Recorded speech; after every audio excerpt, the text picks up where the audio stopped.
Bismillah, walhamdulillah, wassalatu wassalamu ala rasulillah wa ala alihi wa sahbihi wa man wala ma ba'd.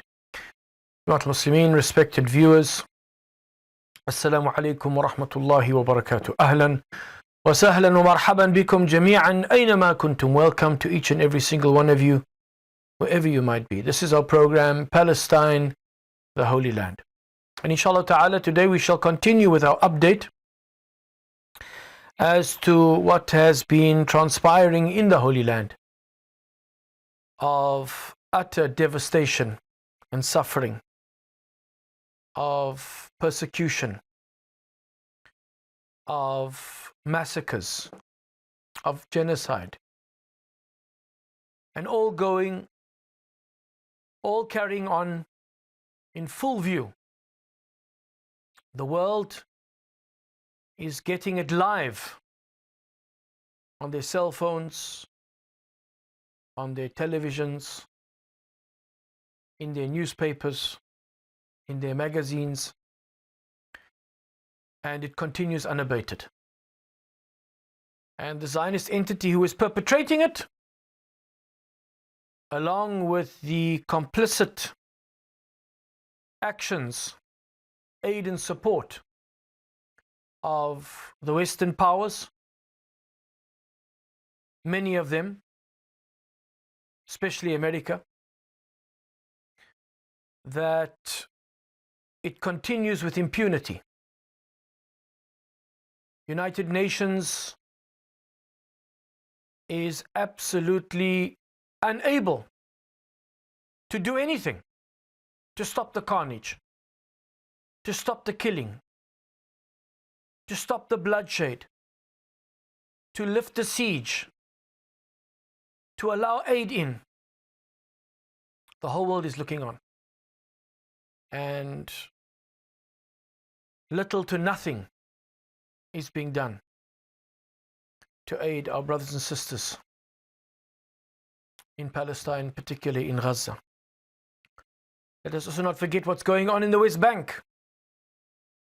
The daily incursions, the daily killings, the settler attacks, the arbitrary detentions, or administrative detention, whatever they call it, the ripping up of roads and destruction of infrastructure in villages and refugee camps across the West Bank. So inshallah ta'ala, I want to just start off with a general update, which I've taken from Al Jazeera. And this is Al Jazeera's Israel-Gaza war in maps and charts. Live tracker, it's called. And the latest death toll, in fact, this update was published. I'm just trying to get the exact date here. January the 15th. So it's a few months ago.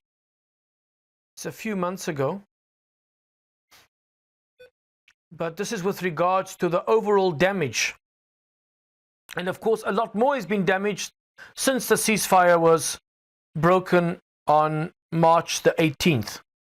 But let us just go through the latest figures. October the 7th, 2023 to February the 3rd, 2025. February the 3rd, this was the latest update, not January 19th. February the 3rd, 2025.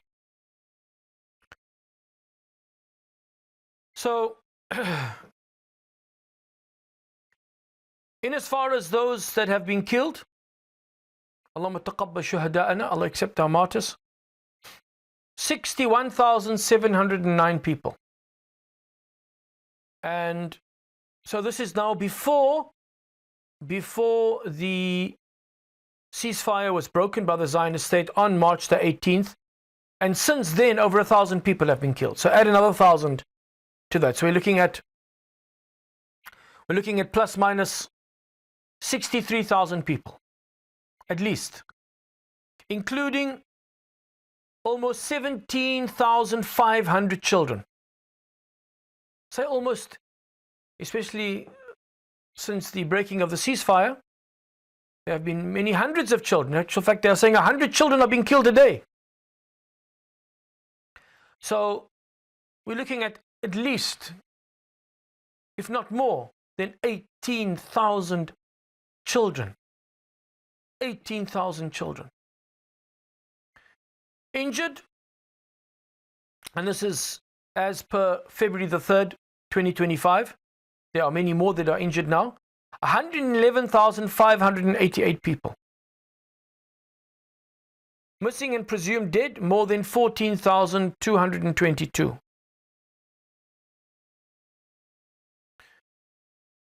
The latest figures from the Palestinian Ministry of Health in the occupied West Bank are as follows. At least 905 people have been killed in the West Bank since the 7th of October 2023. And at least 181 children. And injured, more than 7,370. Let's look at some of the destruction. Almost all of Gaza's homes are damaged or destroyed. More than 80% of commercial facilities. 90% of school buildings. 50% of hospitals are partially functional. And since this report was given, there are some other hospitals that have also been targeted and have been hit by airstrikes. Almost 70% of the road networks and 70% of cropland have been destroyed.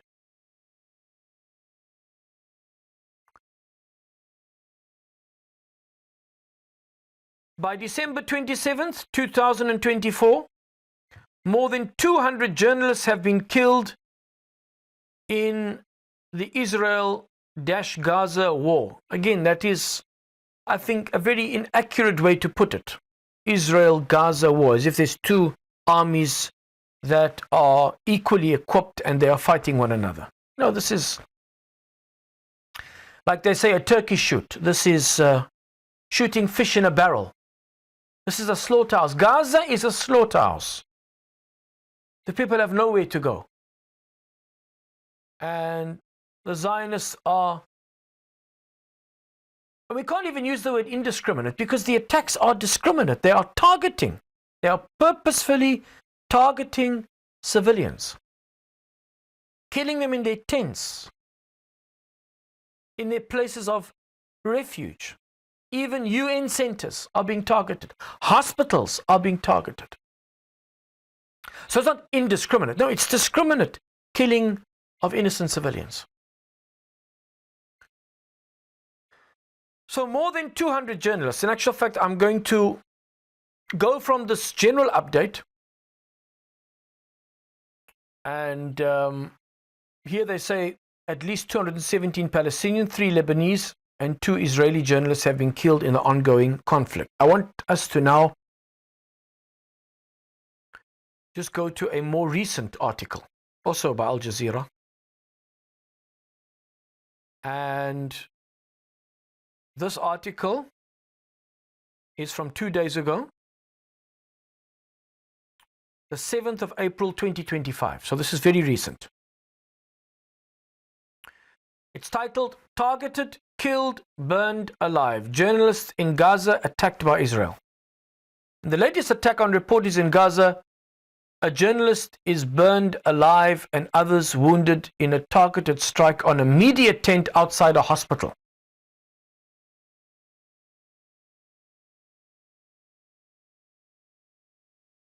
Abed Shat drifted off to sleep on Sunday night, exhausted after covering Israeli airstrikes all day.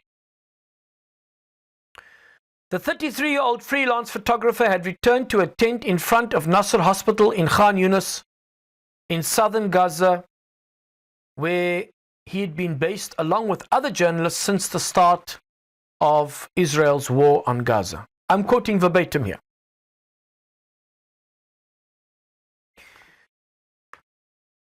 He writes here, then they were jolted awake.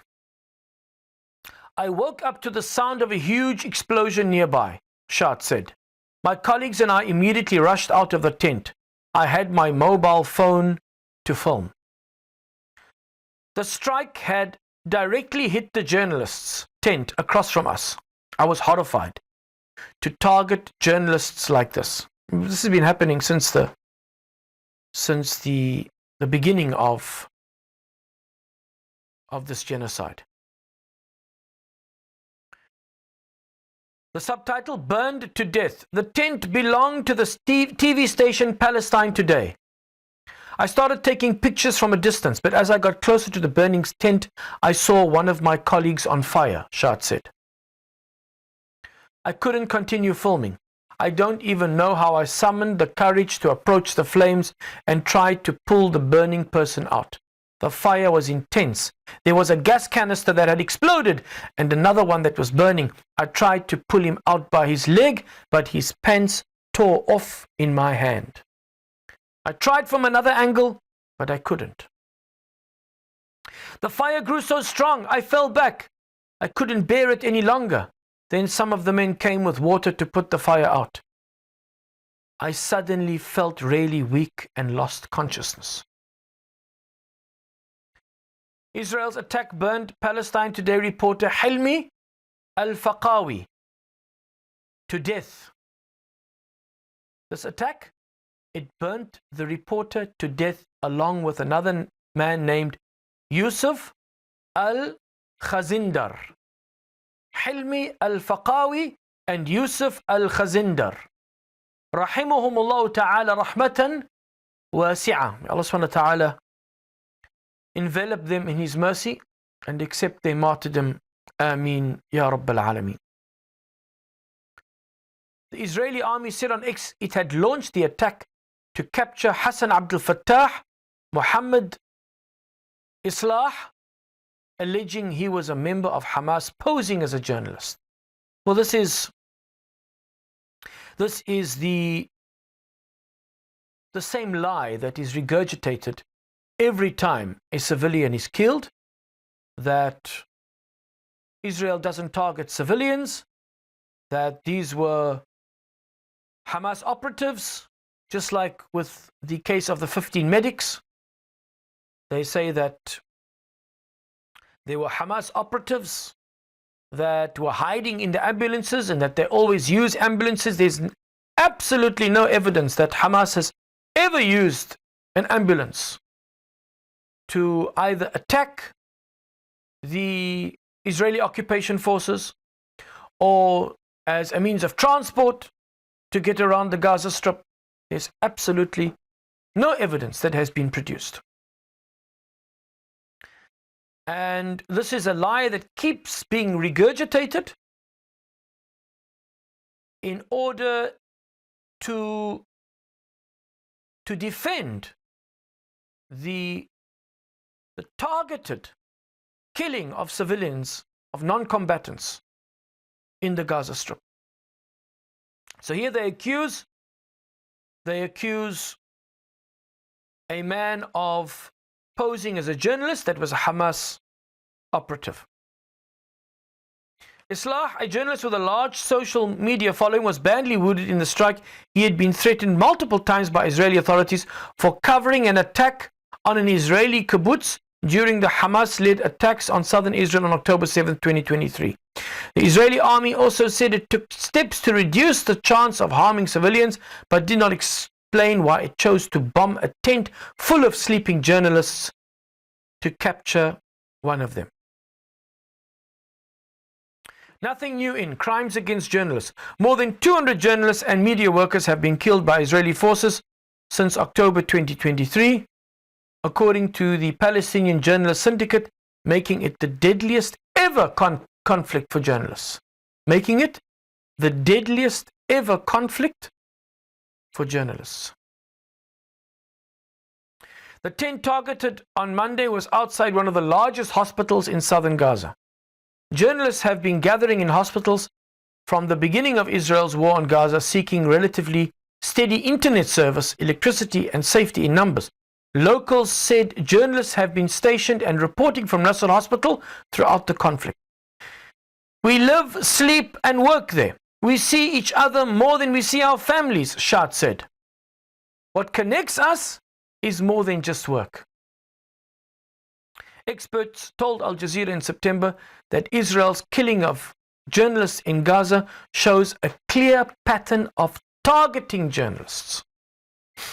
There's nothing new in the Israeli occupation's crimes against journalists. Jad Shahrur, spokesperson for the Samir Qasr Foundation, a Beirut-based media freedom watchdog, told Al Jazeera. This isn't the first time during this war. From October 7th to today, whether in Lebanon or Gaza, the Israeli army has directly targeted journalists' centers. This, of course, according to international law, is a war crime, and nothing justifies it. Other journalists killed in Gaza since the start of the war include Al Jazeera Mubashir journalist Hussam Shabat and Al Jazeera reporter Hamza Dahdouh, son of Al Jazeera's Gaza bureau chief Wa'il Dahdouh.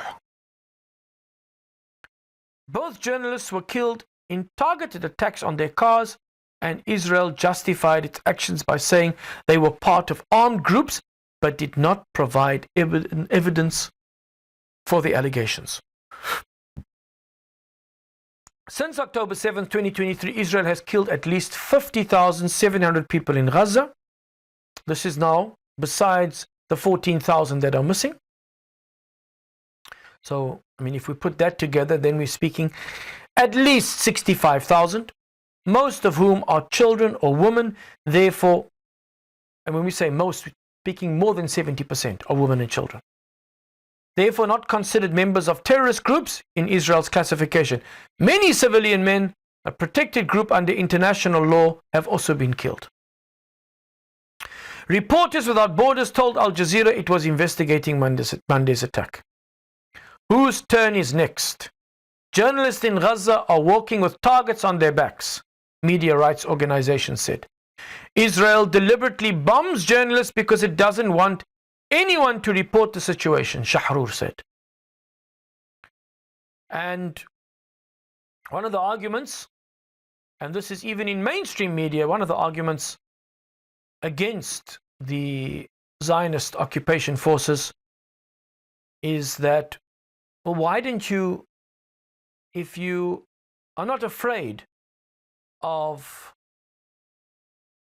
the truth, then why didn't you allow mainstream media that have covered all the conflicts, since the advent of so-called war journalism, why didn't they allow mainstream media into the Gaza Strip to cover the so-called conflict, to cover this genocide that is taking place in front of our very eyes?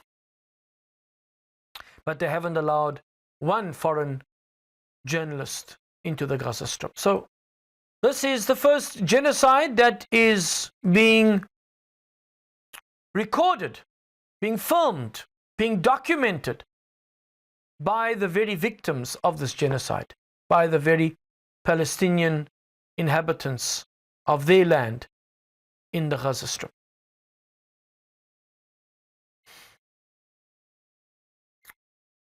The idea, the group said, is to discourage reporting of possible war crimes Israel is committing to allow Israel to avoid any accountability.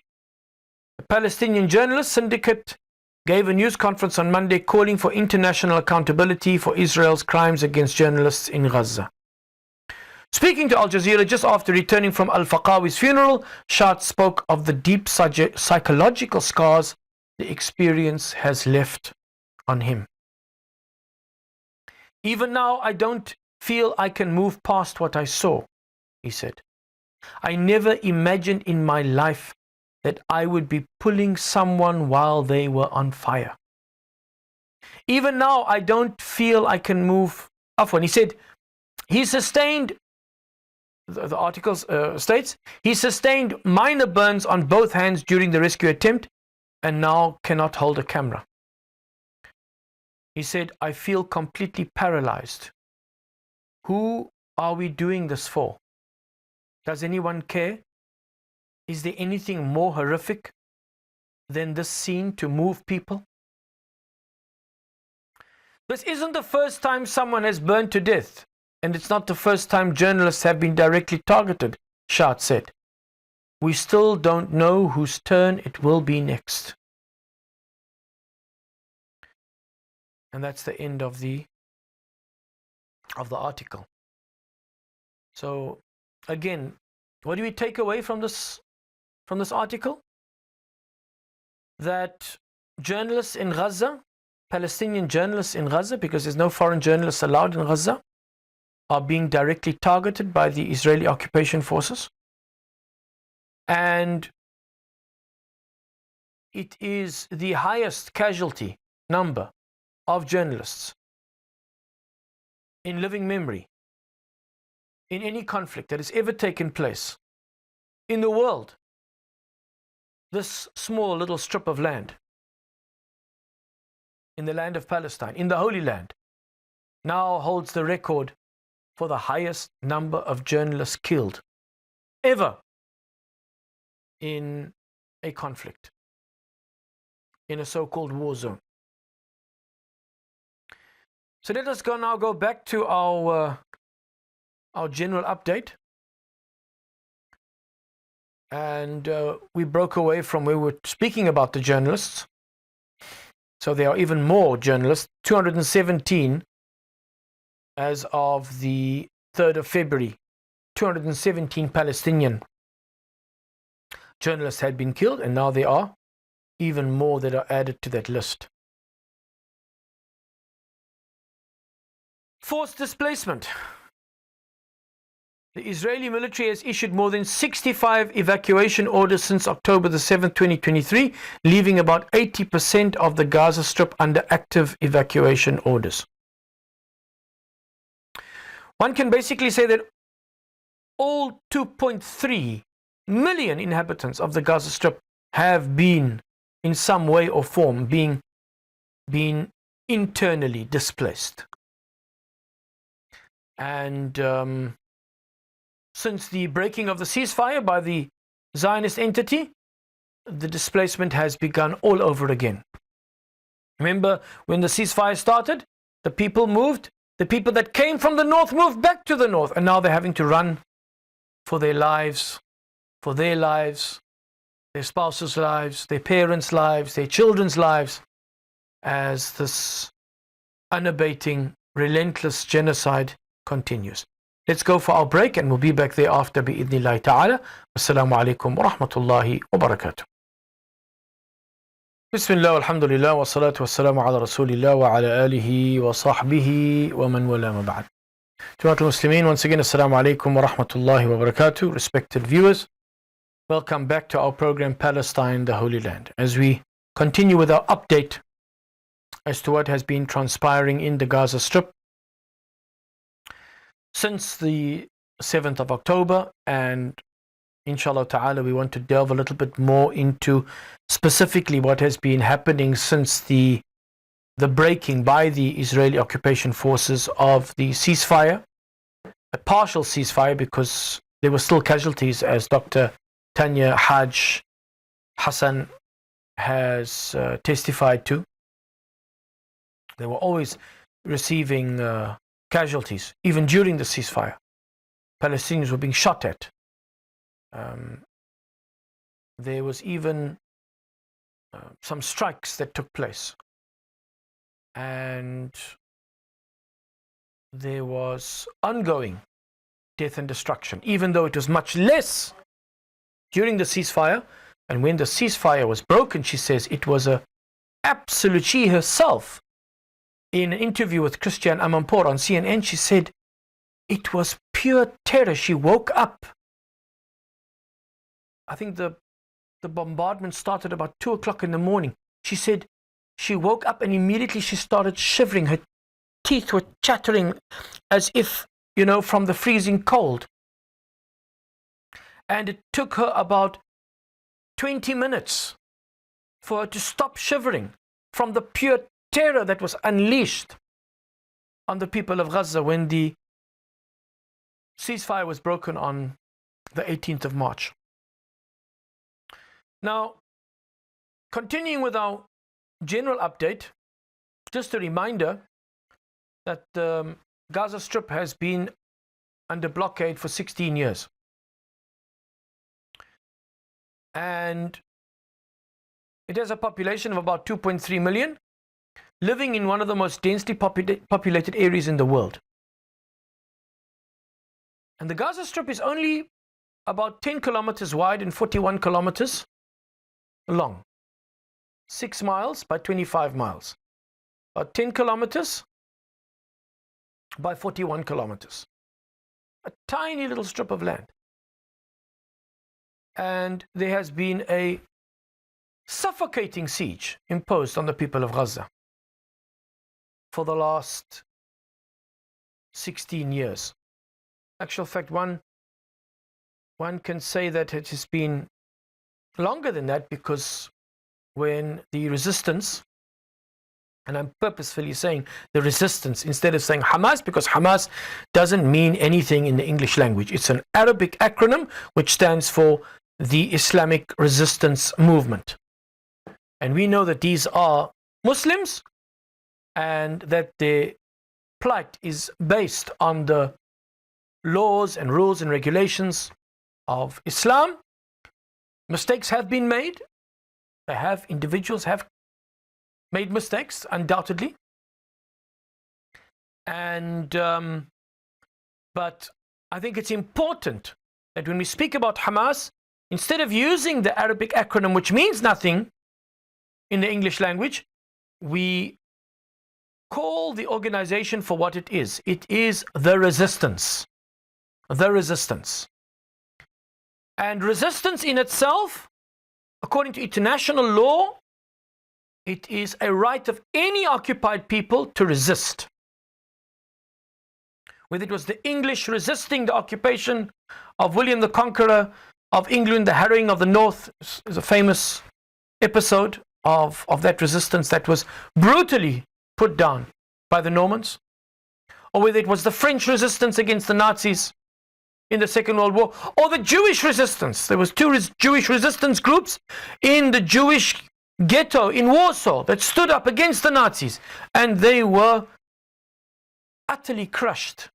In fact, the Warsaw ghetto was demolished, totally demolished. It was made into a pile of rubble, and the survivors were marched off to Treblinka. Might have been a few survivors, but many of them were marched off to Treblinka, to the extermination camp, where they were gassed, and they were eventually dug up at the end of the war. They were, because the Nazis tried to hide their crimes, they were dug up and they were incinerated, and their bones were crushed and emptied into the river. So we must call it the resistance. No matter what any country in the world wants to designate them as. The ruling party of South Africa was once upon a time designated as a terrorist organization. And purely from an Islamic perspective, purely from a perspective based on the teachings of the Holy Quran and the way and the life taught by our beloved Prophet Muhammad Khair al-Anam salawatu rabbi salamu alayh, the ANC also made mistakes. Because no matter what kind of conflict it is, no matter what kind of liberation struggle it is, there are rules of engagement. There are rules of engagement. And our beloved Prophet Muhammad, peace be upon him, was very clear when he said, وَلَا تَقْتُلُوا إِمْرَأَةً وَلَا طِفْلًا وَلَا شَيْخًا وَلَا أَسِيفًا. أي al-ajir. Don't kill children, don't kill women, don't kill old men, don't kill, another riwayah, don't kill the priests or the monks or the rabbis, or the religious leaders from whatever religion in their places of worship, or even outside their places of worship for that matter, as long as they are not fighting against you. Even the person just going about doing their daily job, maybe a delivery boy. We see the brothers, on their little scooter bikes, delivering all sorts of items here in Cape Town. In a conflict zone, in a war zone, they would be protected. That is Al-Asif, Al-Ajir. He's just going about he's not aiding the war effort. It's only those that are aiding the war effort directly, participating in combat, that are legitimate targets. Non-combatants, innocent civilians, are not legitimate targets. So when a resistance group does engage in the killing of innocents, we say that is unlawful from a religious standpoint and also from an international law standpoint. We must not be hypocrites. We see very clearly what the Zionist occupation forces are doing, directly targeting innocent civilians.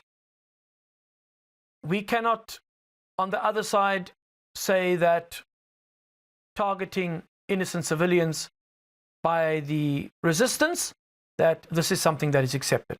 And for the most part, and this is something that the leadership of the resistance has said over and over again, that the fighters in the resistance movement were given clear instructions not to kill civilians, not to kill, not to target non-combatants.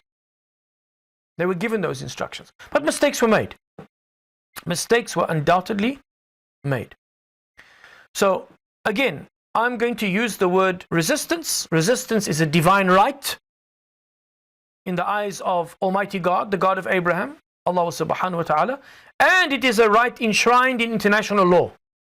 Enshrined, for the lack of a better term, enshrined in international law, the right of an occupied people to resist that occupation until liberation. So, the Gaza Strip has been under blockade, a suffocating blockade. Israel has maintained, and this is since 2007, has maintained strict control over Gaza's airspace and territorial waters. And how many times fishermen have gone over a certain line and they've literally been shot at? Many of them killed, boats sunk, destroyed,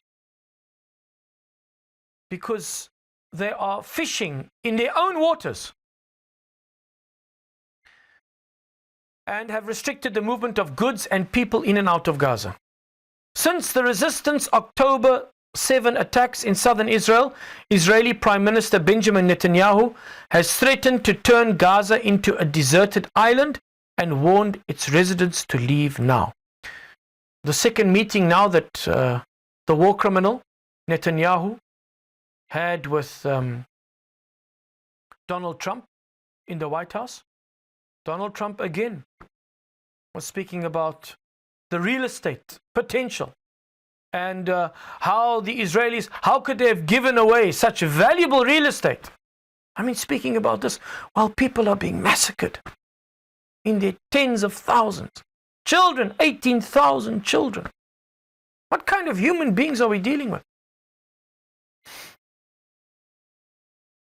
Israel-Palestine conflict, the besieged Gaza Strip. The Palestine enclave, home to some 2.3 million people, has been under an Israeli air, land and sea blockade since 2007. This is just a map, and it is showing again the size of the Gaza Strip, the main cities, and showing the different crossings, the Beit Hanun or Erez crossing in the north,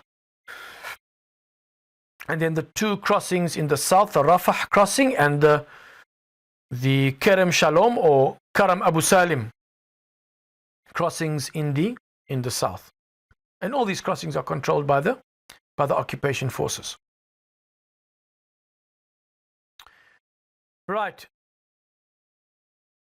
That is basically as far as I'm going to take the general update. I also wanted to bring it to the viewers' attention that these refugee camps that are now lying in utter ruin. I mean, there were 8 there were 8 refugee camps that have basically been laid to waste, totally destroyed, a pile of rubble. That these were actually set up in 1948 for the refugees that were displaced in the Zionist terror campaign of ethnic cleansing in 1948, whereby they destroyed about 531 villages and displaced over 750,000 Palestinians. That these 8 refugee camps, namely Beit Lahia, Jabalia, Shati, Nusayrat, Buraij, Maghazi, Khan Yunus, and Dir Balah. These 8 refugee camps. In actual fact, Menachem Begin wanted to do this in 67 already.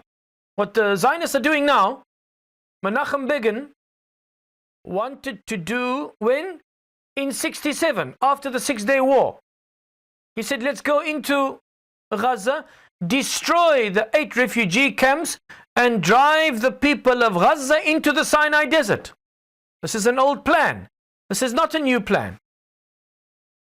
I strongly encourage you to watch the interview with Avi Shleim, the Israeli historian. I think he is now a professor at the University of Exeter. Or is that Ilan Pape? But he is a professor in England. Avi Shleim. He considers himself to be an Iraqi Arab Jew, and he is a very famous anti-Zionist Israeli historian, and we count him along with Ilan Pape also, doing brilliant work. And he was interviewed recently by the podcast The Thinking Muslim. Avi Shleim's interview with The Thinking Muslim. I strongly encourage all of you to watch that. He basically sums it up. How the Zionist project has in essence never changed, and that what is happening now, as I've been speaking about for months, is basically almost like an attempt to rush to the finish line, to finish the crime, this criminal project of Zionism, which basically has how many? 2 pillars: aliyot, mass immigration, mass so-called Jewish immigration. That is something that we can still debate. What is a Jew? Because you can't convert to an ethnicity. In my understanding, Judaism is a religion. And as Nachman Sirkin says, the Judaism of exile lies in total contrast to this new so-called Zionist Judaism. And that's why we will never conflate traditional rabbinical Orthodox Judaism with Zionism. Zionism is about mass immigration to somebody else's land and the physical transfer, that polite word, transfer, or in reality, ethnic cleansing of the indigenous people of that land. And I find it quite interesting that you have these so-called right-wing parties right throughout Europe that are very much pro-Israel. Yet at the same time, they are very anti-immigration. So pro-Israel, anti-immigration. And those two actually don't go together. You know, if you are anti-immigration, you should be anti-Israel, because Israel is all about immigration, about one nation immigrating in order to ethnically cleanse another nation indigenous to the land to which they are immigrating. So please, maybe somebody can explain it to me, but it's quite illogical. anti-immigration, but pro-Israel. Israel is all about immigration. So how more hypocritical can you get? They're complaining about small percentage of Muslims that have immigrated to their countries. And by the looks of things, in fact, the Muslims are the so-called new Jews of Europe. And if we look at the so-called anti-Semitism, which has lost its meaning, so I'd rather say anti-Jewish sentiment, especially in the 19th century in Europe, then we can see the Muslims are the new Jews in Europe today, with Islamophobia, on steroids. And especially this right-wing media. And if anything happens, which, there are really so many attacks and many deaths as well, if we take the number of Islamophobic attacks that have taken place, attacks against Muslims in Europe, that if this increases and this becomes another pogrom, as was inflicted against the Jewish people in the 19th century, then the blood of those Muslims is going to be on the hands of those media personalities, those media organizations, and the politicians that are basically creating this Islamophobic, with all their rhetoric and hatred for Islam. The Muslims of Europe need to wake up and realize the danger that they are facing. Islamophobia is spreading like wildfire in Europe at the moment. So these eight refugee camps that were set up in 1948 for refugees that were ethnically cleansed in 1948, in that terror campaign. 531 villages destroyed, 750,000 Palestinians displaced. Menachem Begin in 1967 said, let's go into the Gaza Strip, destroy those 8 refugee camps, and drive the Palestinians into the Sinai Desert.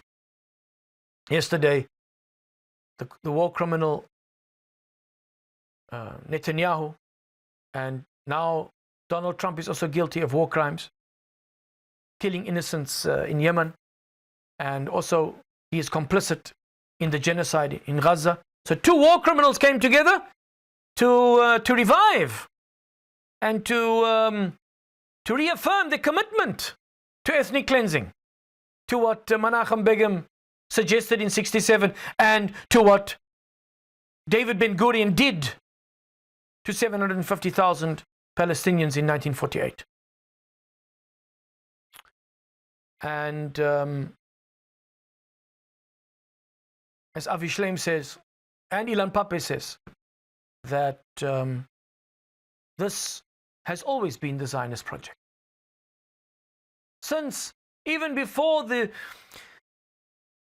advent of political Zionism, in the diary of Theodor Herzl himself, he wrote, "We shall spirit the penniless poor across the border."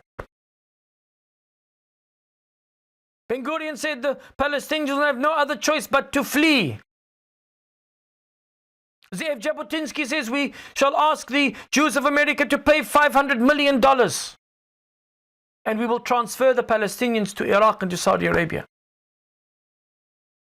Israel Zangwill said the Palestinians will have no other choice but to trek, just like the Boere, the Afrikaners, trekked from the Cape Colony to the Transvaal. And we went through that long list of advocates for transfer, for ethnic cleansing. Even people like Chaim Weizmann, the head of the Zionist organization for many years. Although in the beginning, as we read, he said we can never do to the Arabs what the Europeans did to us in Europe. How can we be so? I mean, I'm not, I'm might be putting words in his mouth now, but I mean, how can anybody be so evil to do evil to others what was done unto you? A'udhu billah. We seek refuge in the Almighty. How can anybody have so little empathy that one would inflict the same pain and suffering on another people, that which had been inflicted on you? So in the beginning he was against transfer. But by the 1930s, Chaim Weizmann jumped on the bandwagon and said, okay, let's negotiate and let's move the Palestinians to Transjordan. And the list goes on. Even Edmund de Rothschild himself, the man who sponsored the first 30 agricultural settlements in the first Aliyot from 1881, even he was a fervent advocate for the ethnic cleansing of the Palestinian people. And then, of course, don't forget the British, who started this whole thing. When we look at people like Churchill, David Lloyd George, Arthur Balfour, who thought absolutely nothing of the Palestinians. This is what it basically boils down to. The fact that the Christian Zionists, and after them the Jewish Zionists, how little they think of the Palestinians. They think of them, they think less of them than what they think of animals. Churchill himself said, because the dog has laid in the manger for a long time doesn't give him more right to the manger. Comparing the Palestinian people who have been living in the land for thousands of years, comparing them to a dog in a manger. This is the reality of the situation. We shouldn't even be surprised, because this is what they think. Just like the Nazis, Obermensch, Untermensch, the master race and the subhuman race. It's exactly what fascism and Nazism was all about. We've come to the end of our program. Until next time, I leave you all in the protection of Allah. Wassalamu alaikum wa rahmatullahi wa barakatuh.